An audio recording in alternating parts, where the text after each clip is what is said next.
माया पंछी का समूह, अध्याय 11।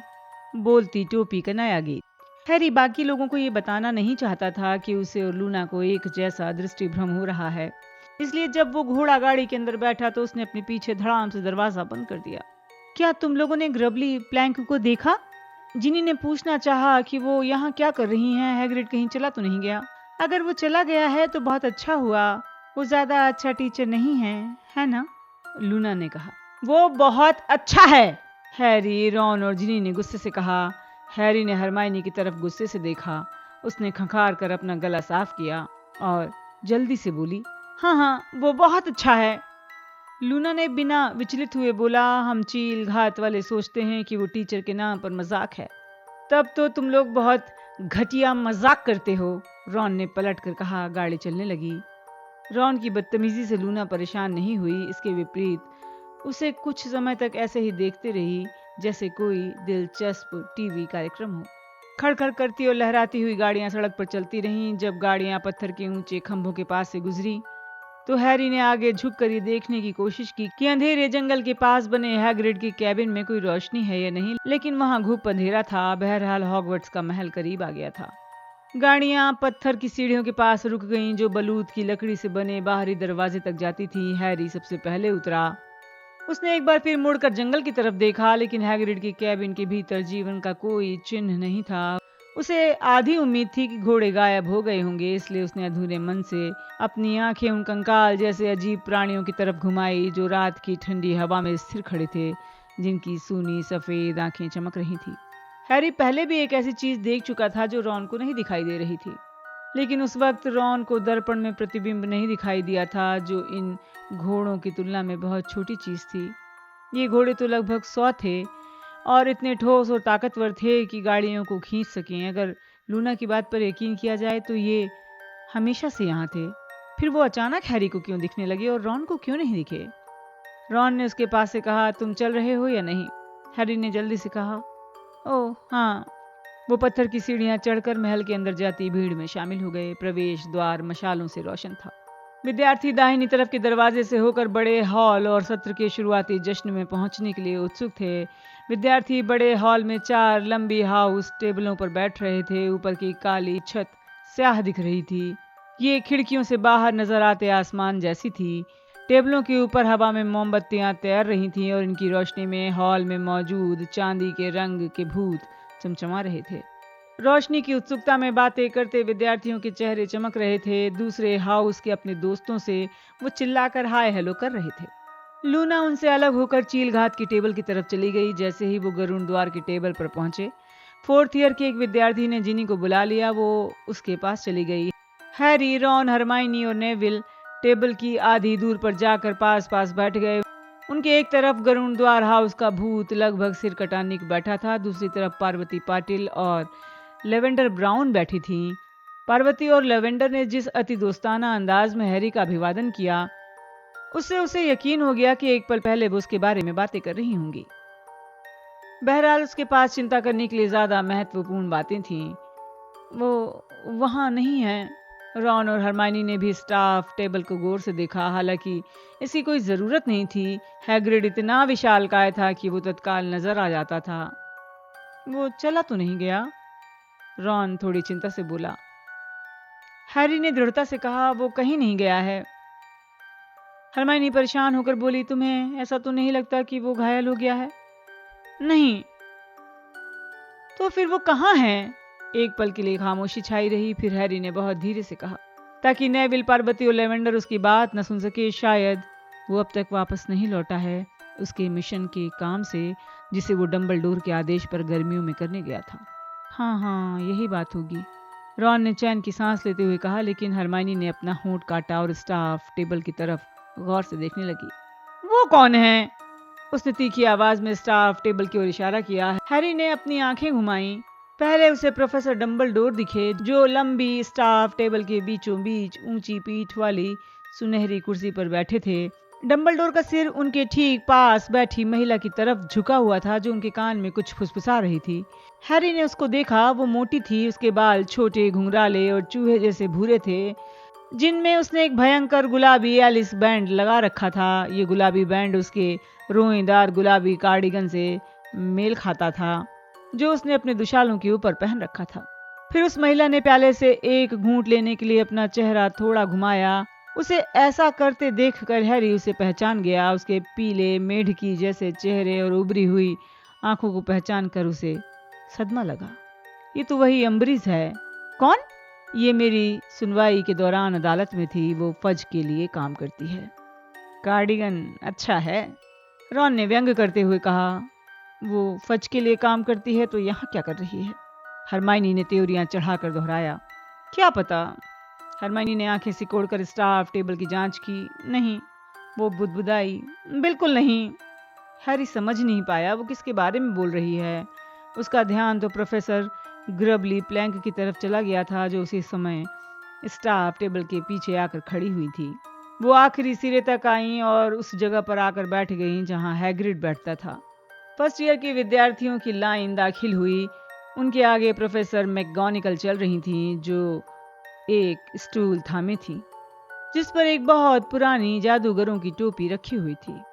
फर्स्ट ईयर के विद्यार्थियों के चेहरे मोमबत्ती की रोशनी में पीले दिख रहे थे। लाइन के बीच में खड़ा एक छोटा लड़का कांप रहा था। हैरी को धुंधली सी याद आई जब वो उस जगह पर खड़ा था तो कितनी दहशत में था। पूरा स्कूल सांस रोककर इंतजार करने लगा। फिर टोपी की नोक के पास वाला छेद मुंह की तरह खुला। टोपी गाने लगी। पुराने जमाने की बात है जब मैं नई थी और हॉगवर्ट्स शुरू हुआ था। हमारे लोकप्रिय स्कूल के संस्थापकों ने सोचा वो कभी जुदा नहीं होंगे। वो अपना ज्ञान भावी पीढ़ी को पहुंचाएंगे और मिलकर स्कूल बनाएंगे, पढ़ाएंगे। चारों ने फैसला किया। उन्होंने सपने में भी नहीं सोचा था उनमें किसी दिन मतभेद होगा, क्योंकि नाग शक्ति और गरुण द्वार जैसे अच्छे मित्र कहाँ थे। इतना गड़बड़ झाला कैसे हो गया? इतनी अच्छी दोस्ती कैसे टूट गई? मैं वहाँ थी इसलिए मैं ही दुख भरी कहानी सुना सकती हूँ। नाग शक्ति ने कहा, हम सिर्फ उन्हें सिखाएंगे जिनका खून शुद्ध हो। चीलघात ने कहा, हम उन्हें सिखाएंगे जिनकी बुद्धि सबसे तेज हो। गरुणद्वार ने कहा, हम उन सभी को सिखाएंगे जो बहादुर हों। मेहनतकश ने कहा, मैं बाकी सबको सिखाऊंगी और उनके साथ वैसा ही बर्ताव करूंगी। जब उनमें पहली बार मतभेद उभरे तो बहुत कम विवाद हुआ, क्योंकि चारों संस्थापकों का एक एक हाउस था। इस तरह सभी हाउसों और संस्थापकों की मित्रता दृढ़ और सच्ची बनी रही। इसलिए हॉगवर्ट्स सद्भावना में चलता रहा। कई साल सुख में बीते, लेकिन मतभेद उभरने लगे। उनके दोषों और डर के कारण बढ़ते गए। चार हाउस चार स्तंभों की तरह कभी स्कूल संभालते थे, एक दूसरे के खिलाफ हो गए। दोस्तों के बीच संघर्ष होते रहे, लड़ाई झगड़े हो रहे थे। आखिरकार वो सुबह आ गई जब नाग शक्ति चले गए। लड़ाई झगड़े बंद हो गए, लेकिन उनके जाने से हमारा मनोबल कम हो गया। जब से 4 की जगह 3 संस्थापक हुए, तब से हाउसों में वैसी एकता कभी नहीं रही। अब यहाँ सिर्फ बोलती टोपी है और आप सभी जानते हैं मैं क्या करूँगी। मैं आपको हाउसों में भेजने के लिए चुनूंगी, क्योंकि यही मेरा काम है। हालांकि मैं विद्यार्थियों को हाउसों में बांटने के लिए अभिशप्त हूँ, फिर भी मैं चिंतित हूँ। ये गलत है। मुझे अपना फर्ज निभाना होगा। हर साल विद्यार्थियों को 4 हाउस में बांटना होगा। फिर भी मैं सोचती हूँ इस विभाजन से कभी वो अंत ना आ जाए जिसका मुझे डर है। संकट पहचानो, इशारों को समझो। चेतावनी देने वाला इतिहास बता रहा है, बाहरी घातक शत्रुओं से हमारा हॉगवर्ट्स खतरे में है और हमें इसके भीतर एकता रखनी होगी, वरना हम भीतर से बिखर जाएंगे। टोपी एक बार फिर बेजान हो गई। तालियों की आवाज़ गूंजने लगी, लेकिन ये उतनी दमदार नहीं थी। बोलती टोपी के गीत के ठीक बाद विद्यार्थियों में बुदबुदाहटों और काना फूसियों का दौर शुरू हो गया। रॉन ने अपनी भौहें उठाते हुए कहा, इस बार टोपी का गीत थोड़ा अलग है ना? लेकिन बात बिल्कुल सही है, हैरी बोला। बोलती टोपी आमतौर पर अपने गीत में सिर्फ उन अलग अलग गुणों का वर्णन करती थी जो हॉगवर्ट्स के 4 हाउसों में चुनाव के लिए ज़रूरी थे। हैरी को याद नहीं था टोपी ने इससे पहले कभी स्कूल को सलाह देने की कोशिश की थी। हरमाइनी ने तनाव भरी आवाज में कहा, क्या पता इसने पहले भी कभी चेतावनी दी है या नहीं। दी है? लगभग सिरकटे निक ने ज्ञान बघाड़ते हुए कहा और नेविल से टिक कर उसकी तरफ आया। नेविल की उफ निकल गई। टोपी इस बात को अपना कर्तव्य मानती है कि मौका पड़ने पर वो स्कूल को उचित चेतावनी दे। प्रोफेसर मैगोनिकल सूची में से फर्स्ट ईयर के विद्यार्थियों का नाम पढ़ने जा रही थीं और कानाफूसी कर रहे विद्यार्थियों को आग बबूला होकर देख रही थीं।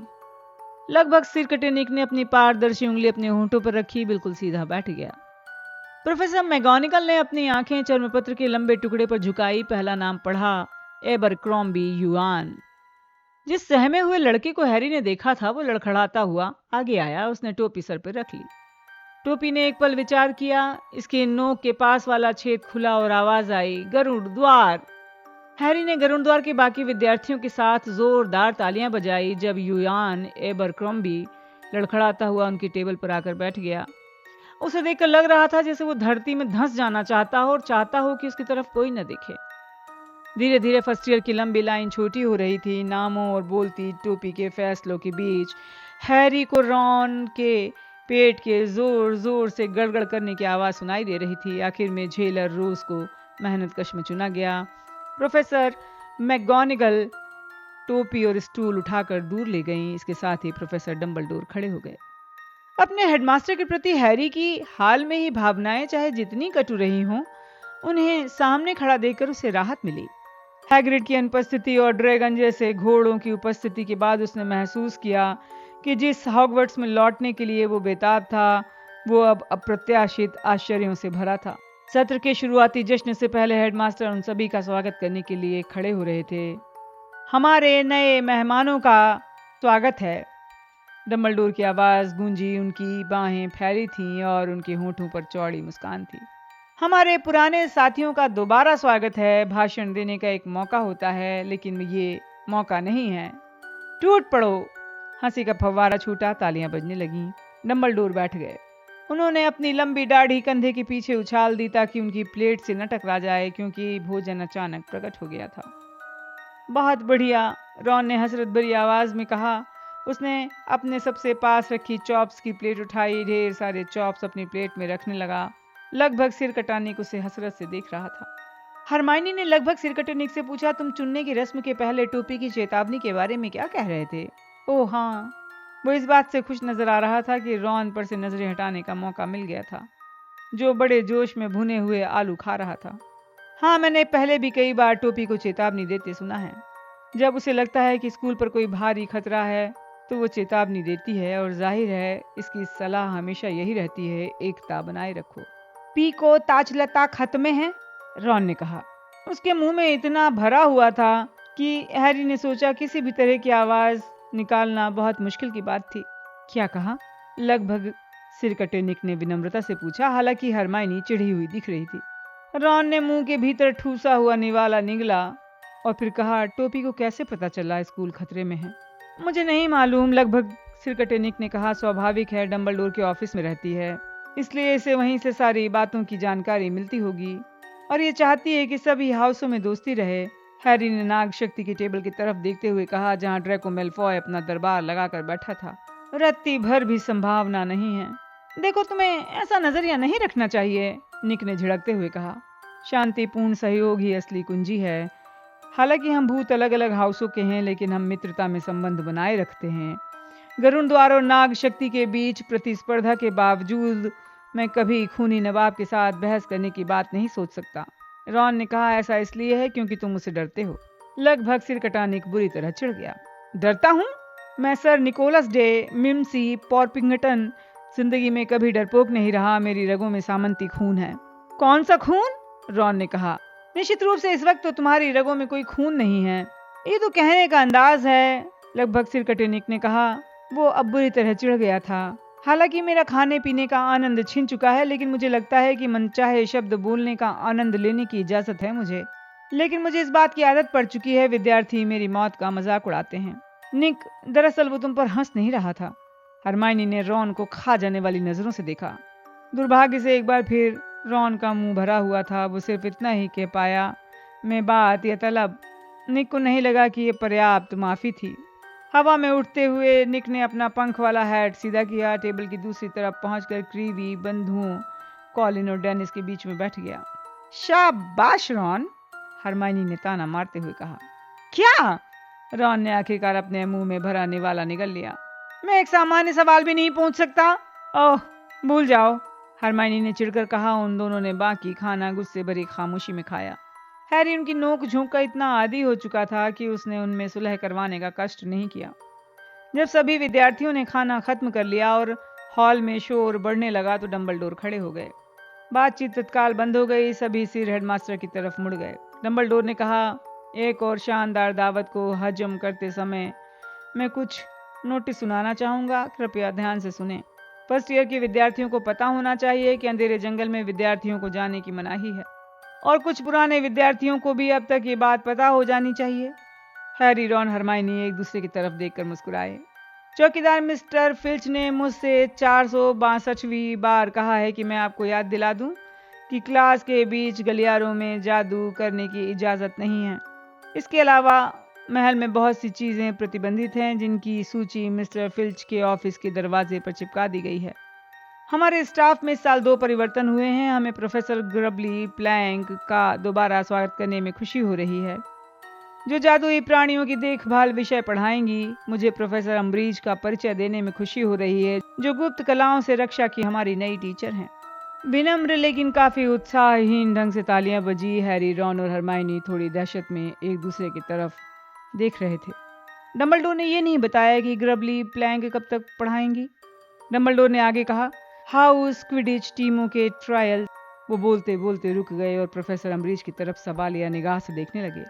चूंकि वो खड़ी होने के बावजूद उतनी ही लंबी दिख रही थी जितनी बैठते समय थी, इसलिए एक पल के लिए किसी को ये समझ नहीं आया कि प्रोफेसर डंबलडोर ने बोलना क्यों बंद कर दिया था। लेकिन तभी प्रोफेसर अम्ब्रीज ने गला साफ किया। इससे ये स्पष्ट हो गया कि वो उठकर खड़ी हो चुकी थी और कुछ बोलना चाहती थी। डंबलडोर एक पल के लिए हैरान दिखे। इसके बाद वो शालीनता से बैठ गए और प्रोफेसर अम्ब्रीज की तरफ ऐसे देखने लगे जैसे वो उनके भाषण से ज्यादा कुछ और नहीं सुनना चाहते। स्टाफ के बाकी सदस्य अपनी हैरानी को इतनी कुशलता से नहीं छिपा पाए।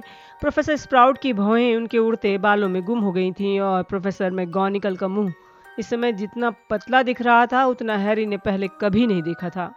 इससे पहले किसी नए टीचर ने डंबलडोर के भाषण के बीच में बाधा नहीं डाली थी।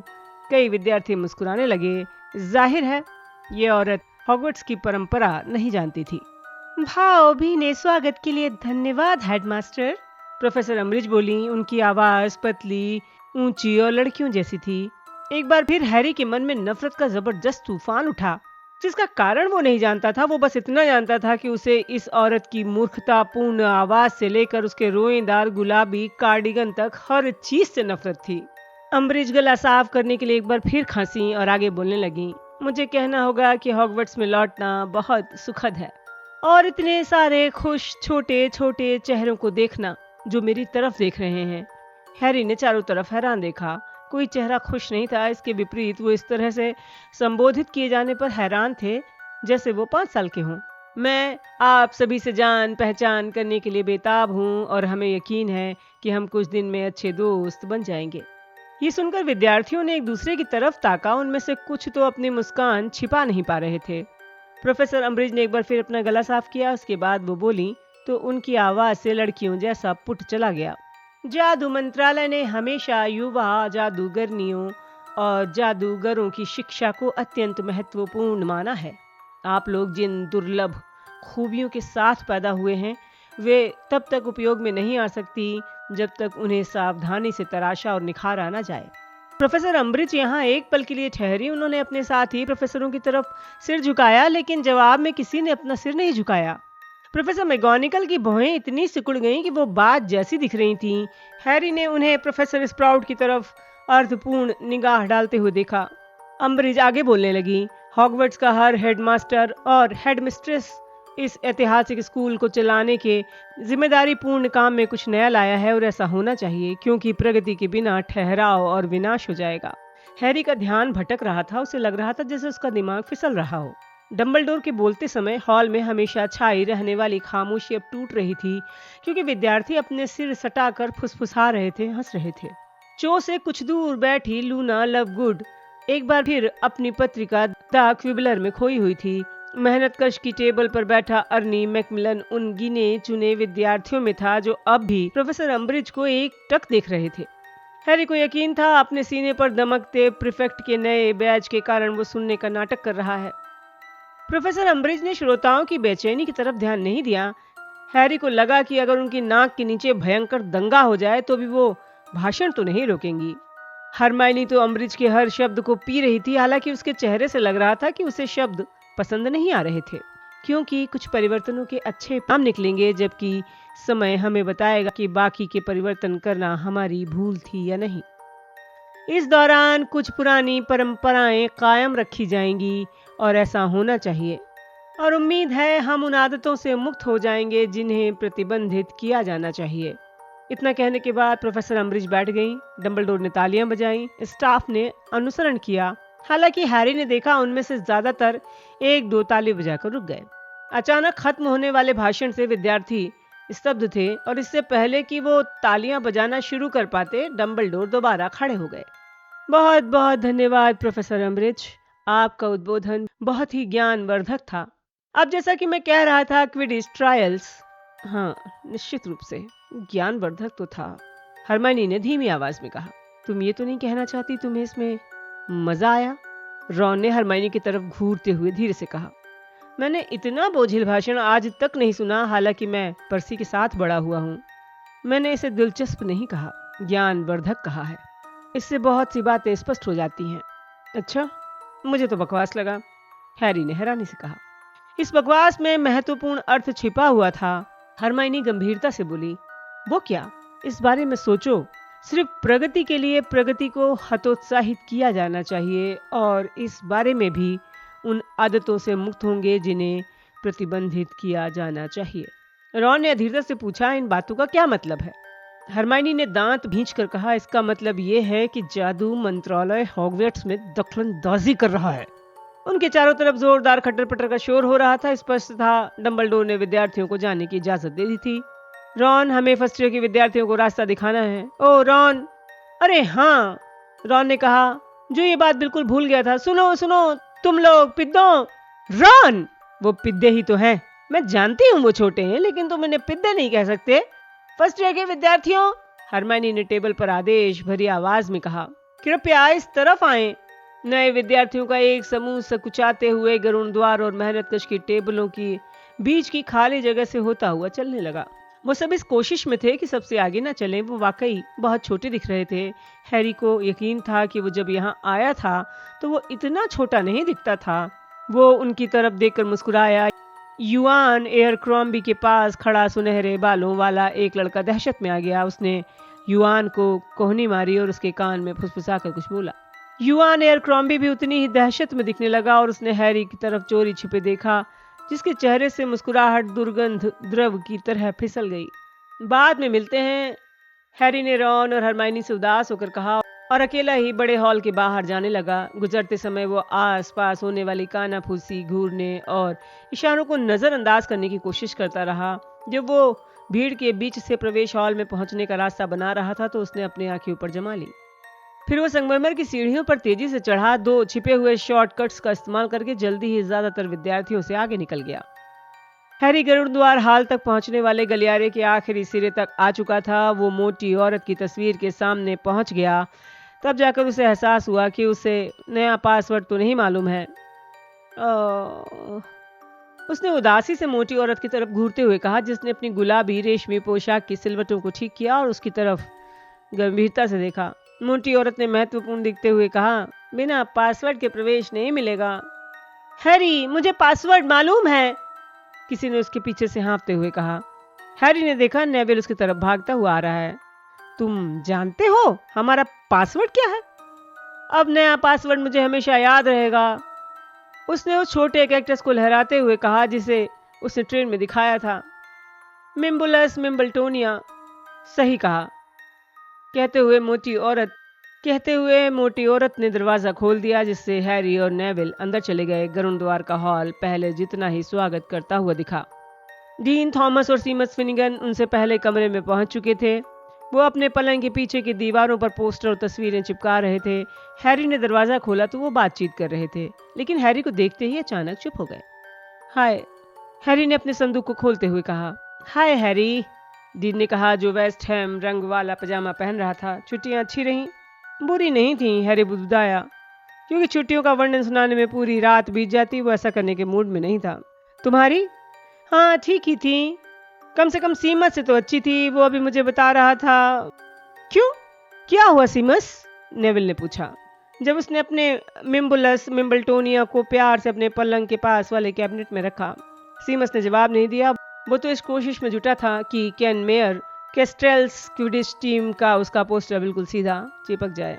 हैरी की तरफ पीट करके बोला, मेरी मम्मी यहाँ मुझे भेजना नहीं चाहती थी। क्या? हैरी ने अपने दुशाले को उतारते उतारते कहा और रुक गया। वो मुझे हॉगवर्ट्स नहीं भेजना चाहती थी। लेकिन क्यों? हैरी ने हैरान होकर कहा। वो जानता था सीमस की मम्मी जादूगरनी थी। सीमस ने जवाब नहीं दिया। वो अपने पजामों की पूरे बटन लगा रहा था। देखो, मुझे लगता है तुम्हारे कारण। तुम्हारा क्या मतलब है? हैरी ने जल्दी से पूछा।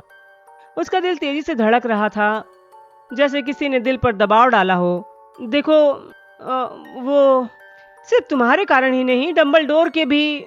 वो दैनिक जादूगर पे यकीन करती हैं? वो सोचती हैं मैं झूठा हूँ, डंबलडोर सठिया गए हैं? सीमस ने उसकी तरफ देखा। हाँ, कुछ ऐसा ही। हैरी कुछ नहीं बोला। वो पलंग पर चढ़ गया। उसने चारों तरफ के पर्दे खींचने के लिए हाथ बढ़ाया, लेकिन इससे पहले कि वो ऐसा कर पाता, सीमस बोला, देखो, उस रात को क्या हुआ था तुम जानते हो, जब सैड्रिक डिगोरी। सीमस घबराया हुआ भी था और उत्साहित भी। डीन अपने संदूक पर झुका हुआ था और अपनी एक स्लीपर खोजने की कोशिश कर रहा था, लेकिन इस वक्त वो अजीब तरीके से स्थिर था और हैरी जानता था कि उसके कान उनकी बातों पर लगे हुए हैं। तुम मुझसे ये क्यों पूछ रहे हो? हैरी ने व्यंग से कहा। अपनी मम्मी की तरह दैनिक जादूगर पढ़ लो, ठीक है ना? उस अखबार से तुम्हें वो सारी जानकारी मिल जाएगी जो तुम जानना चाहते हो। तुम मेरी मम्मी के बारे में कुछ मत बोलो, सीमस ने पलट कर कहा। मैं हर उस व्यक्ति के बारे में बोलूंगा जो मुझे झूठा कहता है। मुझसे इस तरह बात मत करो हैरी। मेरी जिस तरह इच्छा होगी मैं उस तरह बात करूंगा। हैरी का गुस्सा बढ़ गया था। उसने पलंग के पास से अपनी छड़ी दोबारा उठा ली। अगर तुम्हें मेरे साथ इस कमरे में रहने में कोई दिक्कत है तो जाकर प्रोफेसर मैगोनिकल से दूसरा कमरा मांग लो। इससे तुम्हारी मम्मी की चिंता दूर हो जाएगी। मेरी मम्मी को इस मामले में मत घसीटो पॉटर। क्या हो रहा है? रॉन दरवाजे पर आ गया। उसकी निगाह पहले हैरी पर पड़ी, जो अपने बिस्तर पर घुटनों के बल बैठा हुआ था और जिसने अपनी छड़ी सीमस की तरफ तान रखी थी। उसकी निगाह सीमस पर पड़ी, जो अपनी मुठ्ठियां भींचे खड़ा था। हैरी मेरी मम्मी को बुरा भला कह रहा है। क्या? हैरी ऐसा हरगिज नहीं करेगा। हम तुम्हारी मम्मी से मिले थे, वो बहुत अच्छी हैं, रॉन ने सीमस को समझाते हुए कहा। हैरी ने बहुत ऊंची आवाज में कहा, तब वे उन बातों पर यकीन नहीं करती थी जो वो घटिया दैनिक जादूगर मेरे बारे में लिखता है। ओह, रॉन ने कहा। उसके चकत्तेदार चेहरे पर समझ का भाव दिखने लगा। ओह, अच्छा। सुना? सीमस ने गुस्से से कहा और हैरी की तरफ एक जहर बुझी नजर डाली। वो सही कहता है। मैं अब उसके साथ इस कमरे में एक पल नहीं रहना चाहता। वो पागल हो चुका है। तुम्हारा दिमाग तो ठीक है सीमस, रॉन ने कहा। उसके कान लाल होने लगे थे, जो खतरे की निशानी थी। मेरा दिमाग खराब है? सीमस चिल्लाया, जिसका चेहरा रॉन के विपरीत पीला पड़ गया था। तुम उस सारी बकवास पर यकीन करते हो जो वो तुम जानते हो कौन के बारे में कहता है? तुम्हें लगता है वो सच है? रॉन ने गुस्से में कहा। हाँ, मुझे ऐसा ही लगता है। तो फिर तुम भी पागल हो, सीमस ने हकारत से कहा। अच्छा, लेकिन दुर्भाग्य से मैं प्रीफेक्ट भी हूं, इसलिए अगर तुम सजा नहीं पाना चाहते हो तो मुंह पर काबू रखो। सीमस को देखकर कुछ समय के लिए ऐसा लगा जैसे उसके दिमाग में जो चल रहा है उसे बाहर निकालने के लिए वो सजा झेलने को तैयार है। लेकिन फिर वो आह भरकर मुड़ा, अपने पलंग पर चढ़ा और उसने पर्दे इतनी कसकर लगाए कि वो उखड़कर फर्श पर आ गिरे। रॉन ने सीमस और फिर डीन, फिर नेविल को गुस्से से घूरा। उसने आक्रामक अंदाज में कहा, किसी और के माता पिता को हैरी से कोई दिक्कत है? डीन ने कंधे उचकाते हुए कहा, मेरे मम्मी डैडी तो मगलू है। वे हॉगवर्ट्स में हुई मौतों के बारे में कुछ नहीं जानते और मैं इतना मूर्ख नहीं हूं कि उन्हें बताऊं। तुम मेरी मम्मी को नहीं जानते हो, वो किसी से कुछ भी उगलवा लेती हैं, सीमस ने तपाक से पढ़ा। वैसे तुम्हारे मम्मी डैडी दैनिक जादूगर नहीं पढ़ते हैं। वे ये नहीं जानते हैं कि हमारे हेडमास्टर को जादूगर न्याय सभा और अंतर्राष्ट्रीय जादूगर महासंघ से इसलिए निकाला गया है कि वो सठिया गए हैं। मेरी दादी कहती हैं कि बकवास है। वो कहती हैं कि डंबलडोर नहीं, बल्कि दैनिक जादूगर सठिया गया है। उन्होंने दैनिक जादूगर मंगवाना बंद कर दिया है। हमें हैरी पर यकीन है। इतना कहकर नेविल पलंग पर चढ़ गया और अपनी ठुड्डी तक चादर ओढ़कर उसके ऊपर से उल्लू की तरह सीमस की तरफ देखने लगा। मेरी दादी हमेशा कहती थी कि तुम जानते हो कौन एक ना एक दिन जरूर लौटेगा, और वो कहती हैं अगर डंबलडोर कहते हैं कि वो लौट आया है तो वो सचमुच लौट आया है। हैरी नेविल के प्रति बहुत कृतज्ञता महसूस करने लगा। इसके बाद कोई कुछ नहीं बोला। सीमस ने अपनी छड़ी निकाली, बिस्तर के पर्दे ठीक किए और उनके पीछे ओझल हो गया। डीन अपने बिस्तर में घुस गया और करवट बदलकर खामोश हो गया। नेविल को देखकर ऐसा नहीं लग रहा था कि वो कुछ और कहना चाहता है। वो तो चांदनी में नहाए अपने कैक्टस को हसरत से देखता रहा। हैरी ने अपने तकिए पर सिर टिकाया, जबकि रॉन उसके पास वाले पलंग के चारों तरफ मंडराकर अपना सामान जमाता रहा। वो सीमस के साथ हुई बहस से हिल गया था, क्योंकि वो उसे हमेशा से बहुत पसंद करता था। और ये कितने लोग ये बोलेंगे कि वो झूठ बोल रहा है या पागल है। क्या डंबलडोर ने भी पूरी गर्मियों इसी तरह का कष्ट सहा है, जब उन्हें जादूगर न्याय सभा और फिर अंतरराष्ट्रीय जादूगर महासंघ से निकाल दिया गया? कहीं ऐसा तो नहीं कि हैरी के प्रति गुस्से के कारण डंबलडोर इतने महीनों से उससे संपर्क नहीं कर रहे? वे दोनों इसमें एक साथ थे। डंबलडोर ने हैरी की इस बात पर यकीन किया था। उन्होंने उसकी कहानी पूरे स्कूल को और फिर पूरे जादूगर समुदाय को बताई थी। जो भी हैरी को झूठा समझता था, वो ये तो सोचेगा ही कि डंबलडोर झूठे थे या फिर मूर्ख बन गए थे। जब रॉन पलंग पर चढ़ा और उसने कमरे की आखिरी बत्ती बुझा दी, तो हैरी ने दुखी मन से सोचा, अंत में लोग जान जाएंगे हम सही थे। लेकिन वही सोच रहा था कि वो समय आने से पहले उसे सीमस जैसे कितने लोगों को झेलना पड़ेगा।